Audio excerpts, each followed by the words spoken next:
Or I'll tell the last story just about, as you asked about knowing and not knowing and knowledge and all these things. So, uh, one thing is about some people come here and it's enough for me, and is it necessary to read? They ask. I said, this very question implies that you have a thought about reading. If you hadn't had even a thought about reading, there would not have been a question, should I read? Anyway, so with Baba, whether you read or don't read, it's equally the same. So this is the story which I had heard in my early years with Baba from one of his close ones, which just like the other story of the banker has stayed with me, which I share. We just repeat. History repeats, Mandli House also sometimes repeats. So what was that? Yeah. So there was one person who would read each of Baba's word, each of his article, each of his message, and it was very inspiring, very enlightening, and then he would ask some other person of the Mandli, did you read that message of Baba? He would say, no, haven't I? Did you read that discourse? Oh, it's so nice. Baba has explained it so beautifully. You haven't read it? He said, no, I haven't read it. See, staying with Baba, in spite of that, you are not reading these things, words of wisdom that our master is giving. He said, I just attend to my work, but I haven't read. But the knower of the heart, Baba, brings out things, sort of a lesson to all of us. My speaking to you is a lesson to me also. I'm not just speaking to you. What I speak, it just comes to me. Well, Bal, remember you have told Larry this thing, and what about you now? It may just come back to me if I'm dishonest in my expression.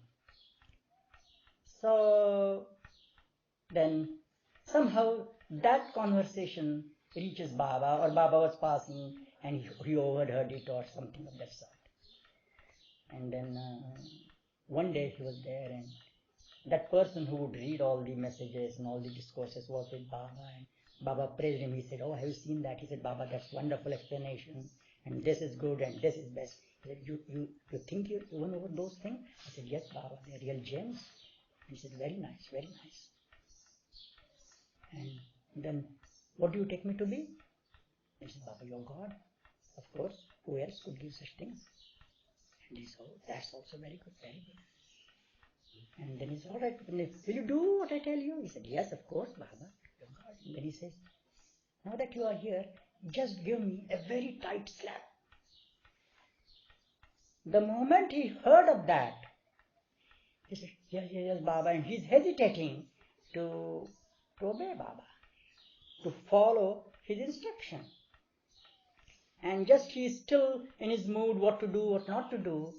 Just then, as it would happen, that other person with whom he had a conversation is just passing by the room.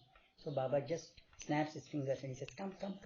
So he just comes. What are you doing? I'm just, Baba, doing something there, either in the kitchen or somewhere. I don't know what, remember what he said, or what I heard from the other person. So he said, all right. But before that, do one thing.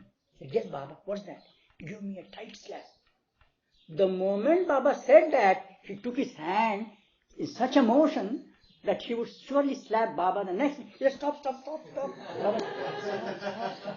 And he smiles and he says, go and do your work.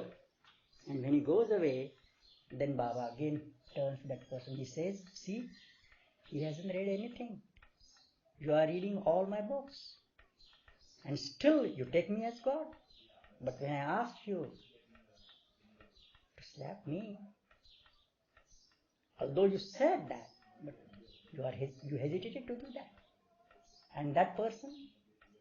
So this is how Baba brings into our life. I think what happens with each of us,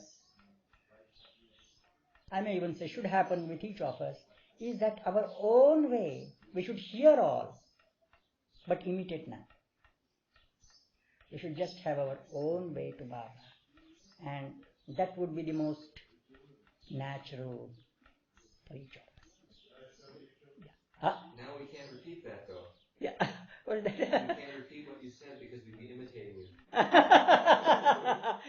Well, imitation is not, sharing is not imitation.